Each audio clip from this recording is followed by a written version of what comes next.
to research the market. When is the last time you really paid attention to music that's being used in TV shows and films? When you're watching a movie, do you notice the correlation between the lyrics of songs that are playing in the background and the plot of the movie? What styles of songs do you hear being used most frequently?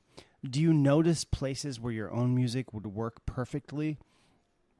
If you're trying to license your own music and break into the world of music licensing, it's really important that you study and understand the market you're trying to break into, in the same way that you would need to understand any market in any other business.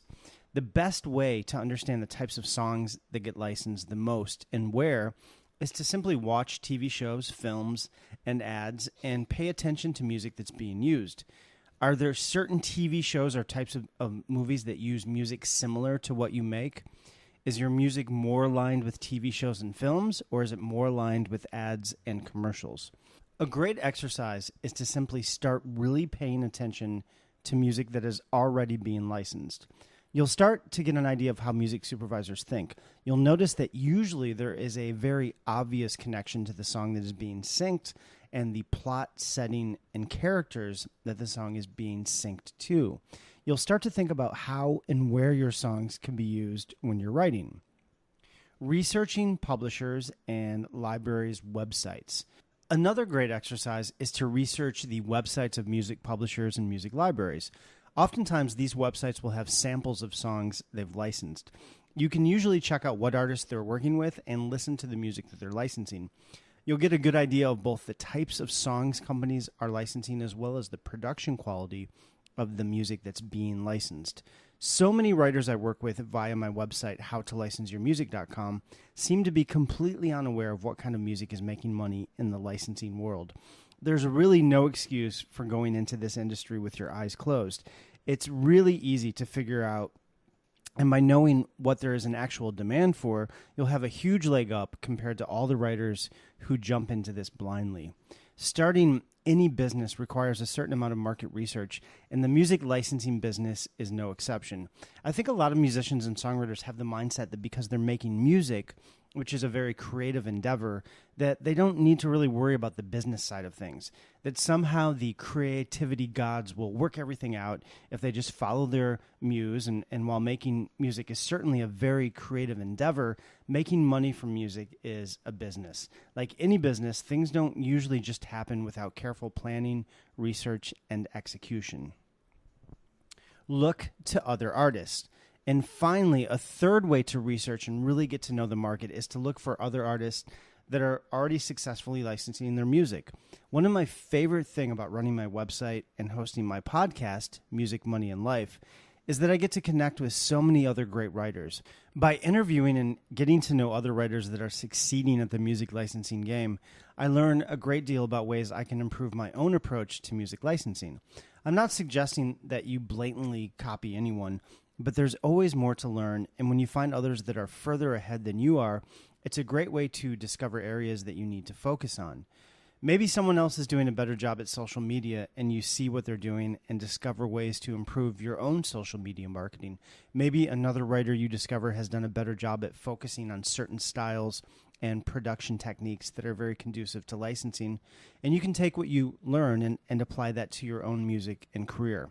In any industry, there's always people that are more successful than others. Instead of being intimidated and discouraged by these people, look to them for guidance in terms of how you can further your own career. You don't even necessarily need to connect with them personally. Oftentimes, it's enough to just look at what they're doing and study them from afar. I had a real revelation recently where I connected with a writer who is super successful in terms of licensing music and ads, an area that I've been interested in breaking into, but up until recently had been unsuccessful at. I went through a period where I was trying unsuccessfully to break into this space. I was starting to get really discouraged until one night I sat down calmly and listened very intently to this particular artist. And in a moment of sort of objective clarity, it struck me that this particular artist's music was simply better for advertising than mine was. I could see why in a very detached, unemotional way. It wasn't necessarily that her songs were better than mine, but they were better produced and worked better for the medium of advertising than mine did. It was so clear to me when I really listened what myself and my producer needed to do to improve on getting my songs right for advertising.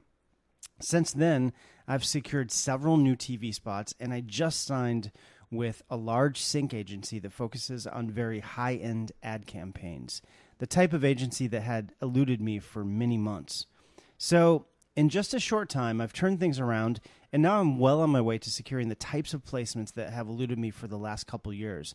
I'm 100% confident that I never would have had this breakthrough had I not simply sat down and listened to what works.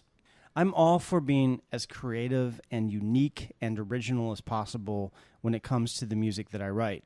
In fact, I'm working on a CD of all original songs that I could frankly care less whether or not any of the songs get licensed.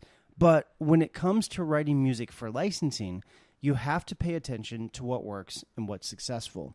You don't necessarily have to completely reinvent yourself. I happen to write songs that tend to be pretty positive and uplifting anyway, so it's not a real stretch for me to write music that works for things like advertising. But had I never stopped and really analyzed why the tracks I were submitting weren't working, I never would have moved forward. To sum up this section, the bottom line is that the music licensing business is a business. And like in any business, the better you understand the market and the needs of those you're serving, the better you'll do. Research music that is already being licensed, research the companies that are licensing music, and research the artists that are already doing well. When you do this diligently, you'll be miles ahead of the majority of writers who are simply throwing random music against the wall, hoping something will stick.